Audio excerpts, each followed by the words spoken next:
Hello, friends. We were tracking onto the most remote areas onto the end of the earth. So I'm sure that the place we are talking today is very much interested and would be a new information for you. See this whole video and kindly give your comments. So today we talk about very far-flung area of the world. It's almost at the end of the world. It's the Pitcairn Island. It's a group of islands in the southern Pacific Ocean towards the New Zealand and Australia, and it's a British overseas territory located into the Pacific Ocean. The island's Pitcairn has a combination of four islands: it's Dwys, Henderson, Oino. Across the several hundred kilometers of the ocean, they are located and have a combined land area of about 18 kilometers, like 47 kilometers square. The Henderson Island accounts for 86% of the land total, but only the inhabitants you find onto the Pitcairn Island. So, hence the Pitcairn is a more famous and known to the others. It's a sovereign state. So let's go to some interesting facts about the Pitcairn. But before that, I mentioned that the language into the Pitcairn is English and itself Pitcairn. The Pitcairn is the least populous nation in the world, and the islands are biracial ethnic group, descendants mostly from the 9 bounty mountaineers, and a handful to Tahitian captives, an event that has been retold in many books and films. The history is still apparent in the surnames of many of the islanders as of January 2020. There were so regarding to the inhabitants, there were just 43 inhabitants, but actually some book says it's the 50. Few of the Pitcairn studies abroad, so in round figures of 50 people. How this is interested that there is a country onto this earth which has only 50 population. Isn't it interested? So friends, what's the specialty in Pitcairn?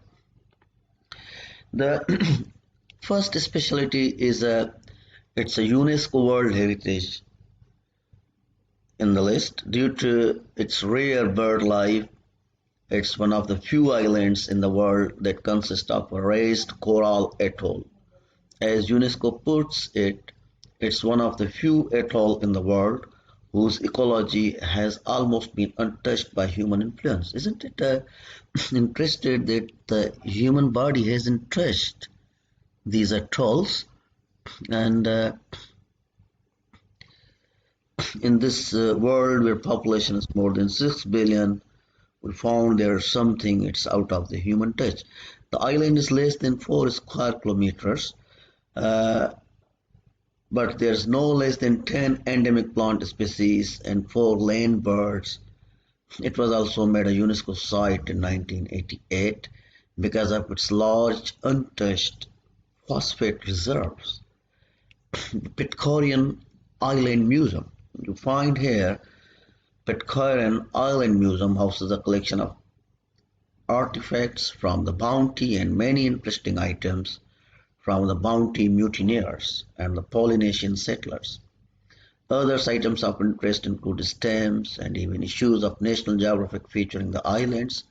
It is located in the center of Adamstown. The Bounty Bible is now located in the Seventh-day Adventist Church. Bounty remains. The remains of the Bounty, which was burned in 1790, lies some 3 meters underwater in Bounty Bay, and divers are able to access the wreck. A small cannon can be seen in front of the public hall in the town square. A larger cannon can be seen about 100 meters east from the square along the main road. The bounties encourages on display in front of the public hall in the town square, where the library, post office building, and the Adventist church can also be found. The grave of John Adams. John Adams was the last surviving mutineer, and the capital was named after him. The grave is a little east from the central square, a short walk up a hill. So, isn't it interesting things, a land that's hidden, that's very far, that's unknown to many people, and we find a lot of heritages there. Other sites and activities. Acadia Island, which is an isolate of the main island Ducey, is home to a plethora of seabirds. In the wreck of the Acadia, a British shipwreck from 1881. Wow, very old, 1881. Furthermore, if the ocean is calm enough, go swimming in St. Paul's Pool, a picturesque tidal pool nestled among the seaside rock in eastern part of the Pitcairn. Next thing is the Galapagos tortoise. You find there's a tortoise almost now 100 years old named Mrs. Turpin. It was left on the island in the early 20th century and now lives in the Teesside on the northeast shore of the island.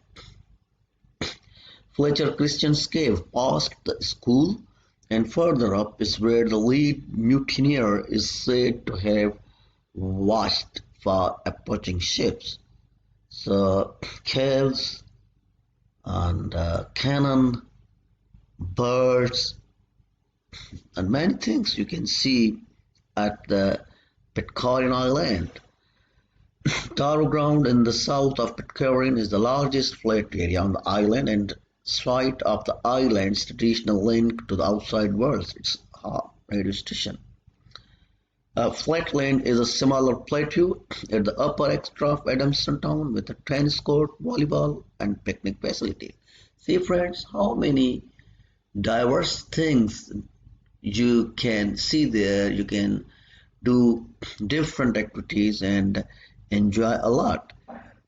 Garnet's Ridge at 300 meters, one of the highest part of a tall island, offers great views to both the west and the east.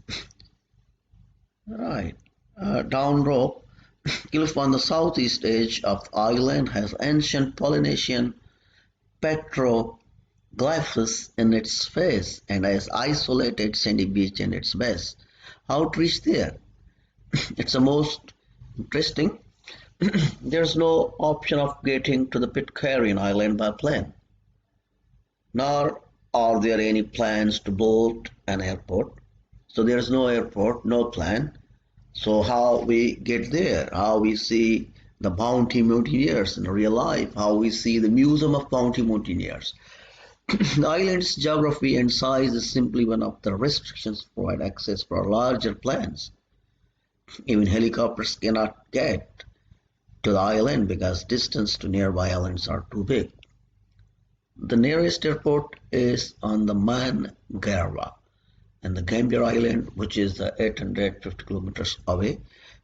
Air 30 is the only airline carrier offering flights to Mangareva. So first you go to the 30, it's in the French Polynesia, and when you reach to the 30, you then go to the Mangareva.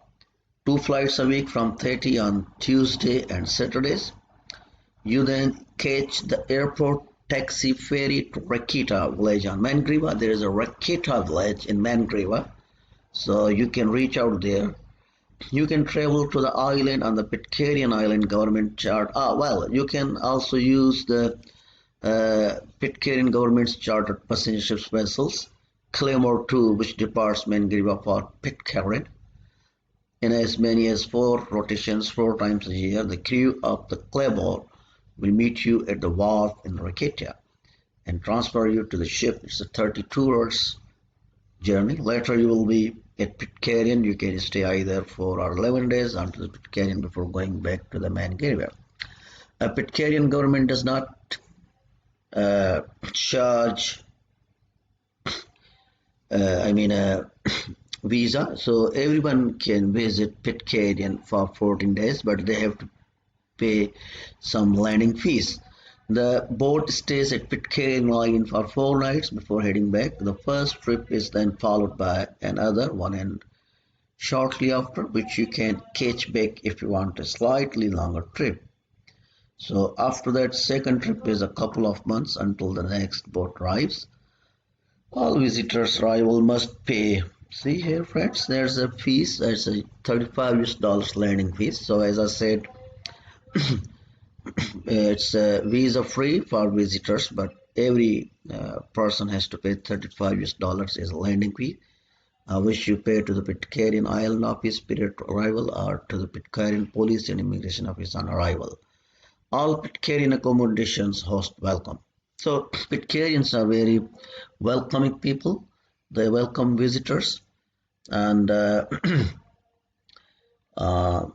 they also carry you onto the four-wheel quad bikes. Quad bikes are the primary means of transportation on the island, while islanders are very skilled riders. So welcoming people, visa free, hidden from the world, heritage of the UNESCO, bounty mountaineers, real bounty mountaineers background.